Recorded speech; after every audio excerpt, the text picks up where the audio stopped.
Welcome students, welcome to AIR Gurukul. My name is Rohit Shrivastava और आज हम लोग प्रॉब्लम पैटर्न्स 2 डिस्कस करेंगे प्रोजेक्टाइल मोशन के। तो let's start the session today. तो प्रॉब्लम पहला जो दिया हुआ है इस सेशन का वो है ए projectile can have the same range for 2 angles of projection. अगर सेम रेंज होती है दो प्रोजेक्टाइल की, एक ही पॉइंट से अगर फेंकी गई है, वो तब पॉसिबल होती है, मैंने पिछले सेशन में भी बताया था, जब एक का एंगल थीटा हो और दूसरे का 90 माइनस थीटा हो। यानी कि अगर एक 30 पे हो तो दूसरा 60 पे हो। ठीक है, तो अगर एक मैंने प्रोजेक्टाइल बनाया यहाँ पे जो कि थीटा एंगल पे फेंका गया है, तो अगर प्रोजेक्टाइल को यहीं से फेंका जा रहा है और उसे यहीं पे आके गिरना है, यानी रेंज सेम रखनी है, तो दूसरा वाला जो प्रोजेक्टाइल होगा that must be 90 minus theta. ये प्रूफ कराया जा चुका है, इसको प्लीज पिछले लेक्चर्स में जाके देखें। और पहले का जो टाइम ऑफ फ्लाइट दिया हुआ T1 है, दूसरे का टाइम ऑफ फ्लाइट T2 है, ये दिया हुआ है। तो कह रहा है then the product of two times of flight is proportional to, किसके प्रोपोर्शनल होगा, 1/r के या फिर r स्क्वायर के या फिर 1/r स्क्वायर के। तो हमें रेंज के टर्म्स में आंसर चाहिए, T1 T2 का जो मल्टीप्लीकेशन है उसे। तो T1 की वैल्यू क्या होगी, देखो ध्यान से, टाइम ऑफ फ्लाइट क्या होता है, 2u sign theta by G होता है, राइट। अच्छा, और T2 क्या होगा, T2 होगा 2u sine 90 minus theta by G, क्योंकि दूसरे वाले T2 जो प्रोजेक्टाइल है उसके लिए जो एंगल प्रोजेक्शन है वो 90 माइनस थीटा है। तो T2 कितना आ गया, 2u कॉस थीटा बाई जी आ गया, राइट, बिकॉज 90 माइनस थीटा क्या होता है, कॉस थीटा होता है। तो हमें T1 मिल गया, T2 मिल गया। अब इन दोनों का प्रोडक्ट करके देखते हैं।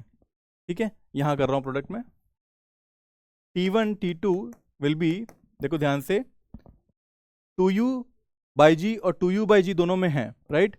तो क्या हो जाएंगे, 4u square by G square, और sine theta into cos theta हो जाएगा, sine theta into cos theta. यहां तक क्लियर है। अब इसको हमें रेंज के टर्म्स में कन्वर्ट करना है, तो उसके लिए रेंज का फॉर्मूला भी लिख लेते हैं। रेंज का फॉर्मूला क्या होता है, U square sine 2 theta by G होता है।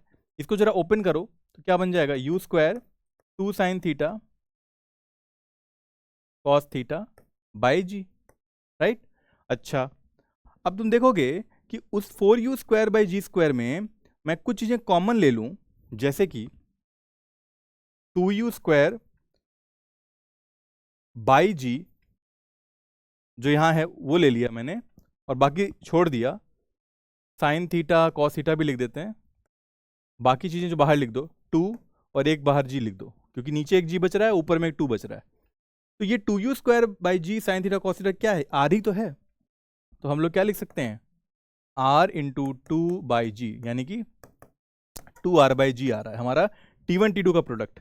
यानी T1 T2 is directly proportional to r, क्योंकि 2 कांस्टेंट है और g भी कांस्टेंट है।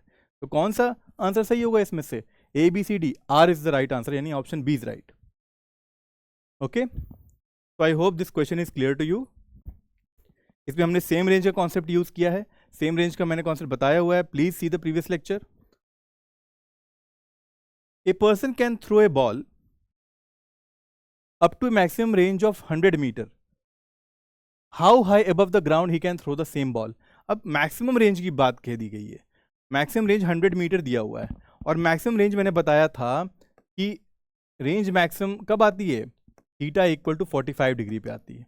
कैसे आती है, अगर हम लोग रेंज को डिफ्रेंशिएट कर दें, रेंज के जो फॉर्मूला होता है उसे U square sine 2 theta by G को इसके रेस्पेक्ट में डिफ्रेंशिएट कर दें, थीटा के रेस्पेक्ट में, और 0 से इक्वेट कर दें, तो हमारा मैक्सिमा मिल जाता है, रेंज मैक्सिमम मिल जाती है। तो देखो dr बाई डी थीटा किया तो कितना हो गया, U square cos 2 theta by G, और 2 थीटा का फर्दर चेन रूल से डिफ्रेंशिएशन होगा तो क्या आएगा, 2 आ जाएगा, क्योंकि थीटा के टर्म्स में डिफ्रेंशिएट हो रहा है, 2 आ जाएगा। और ये पूरा टर्म किससे इक्वेट करना है, 0 से इक्वेट करना है। अच्छा, अब क्योंकि यू स्क्वायर 2 और जी ये सब कांस्टेंट हैं, केवल cos 2 थीटा है यही 0 के बराबर हो सकता है। तो cos 2 थीटा की वैल्यू कितनी आ गई, 0 के बराबर। और cos 2 थीटा 0 के बराबर कब होता है, cos 90 पे होता है। तो 2 थीटा किसके बराबर हो गया, 90 पे हो गया, यानी थीटा की वैल्यू किसके बराबर आ गई, 90/2, यानी कि 45 डिग्री पे ही जाके रेंज मैक्सिमम होगी। और वो रेंज मैक्सिमम की वैल्यू कितनी आएगी? रेंज मैक्सिमम का फॉर्मूला हमें पता है, रेंज का formula U square sine 2 theta by G, theta की जगह 45 रख दो, तो कितना आ जाएगा? You square sine 2 into 45 by G, यानी कितना आ जाएगा? यू स्क्वायर साइन 90 बन गया ये, और साइन 90 की वैल्यू 1 होती है, यानी यू स्क्वायर बाई जी आ जाएगा।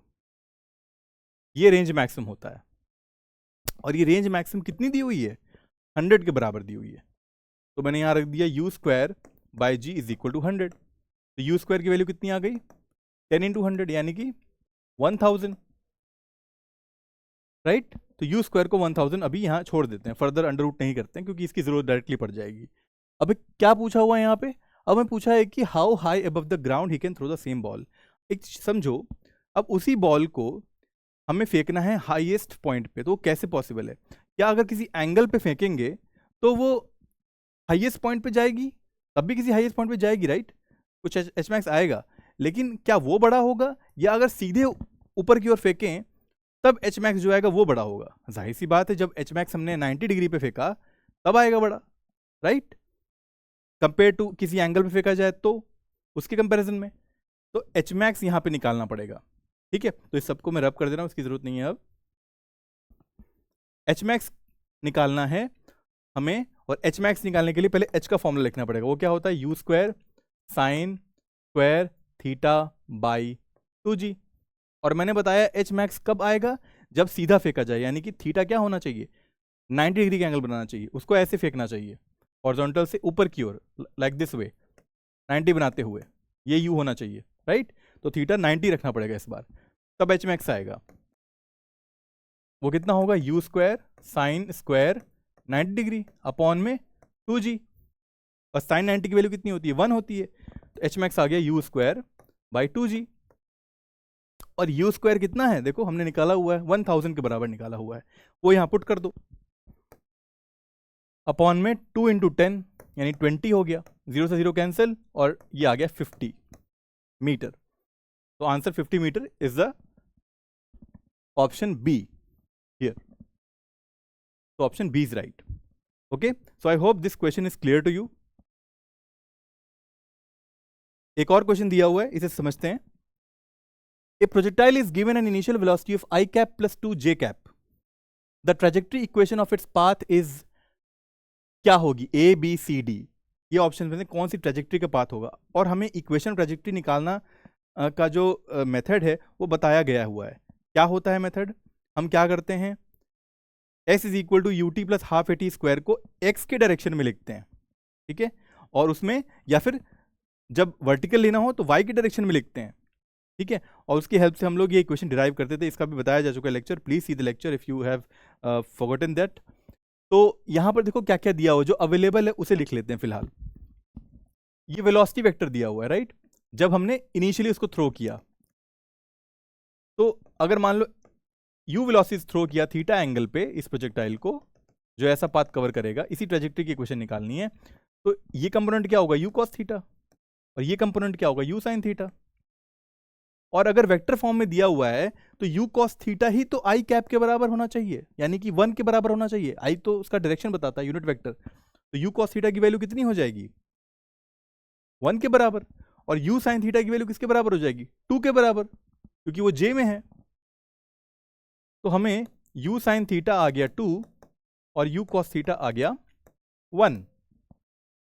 अब इन दोनों इक्वेशन का इस्तेमाल करके हम देखो पूरी इक्वेशन को डिराइव करेंगे। पहले देखो, इन दोनों को अगर तुम डिवाइड कर दो तो क्या मिलेगा? Sine theta by cos theta which is equal to 2, u cancel हो जाएंगे। और sine theta by cos theta क्या होता है? टैन थीटा होता है। तो टैन थीटा कितना आया? 2 आया। ओके, यहां तक क्लियर है हमें। अच्छा, हमें याद हो, अगर हमने इक्वेशन ट्रेजेक्ट्री का एक सिंपल फॉर्म भी निकाला था रेंज के फॉर्म में, क्या आता था वो? y is equal to x tan theta 1 minus x by range, यही निकाला था। अच्छा, यहां पर टैन थीटा की जगह पे 2 रख देंगे वहां पे, तो एक तो वैल्यू क्लियर हो गई, 2x हो गया वहां पे। वहां हमें बस रेंज चाहिए, x बाई आर लिखा हुआ, तो वहां पर रेंज चाहिए हमें। वो अगर मिल जाए तो हमें पूरी इक्वेशन मिल जाएगी। तो इस इक्वेशन की रेंज क्या होगी? जरा देखो रेंज का फॉर्मूला लगा के, रेंज का फॉर्मूला क्या होता है, U square sine 2 theta by G होता है, ठीक है ना। अच्छा यू स्क्वायर, अब साइन 2 थीटा को हम लोग लिख सकते हैं 2 sine theta cos theta by G, ठीक है।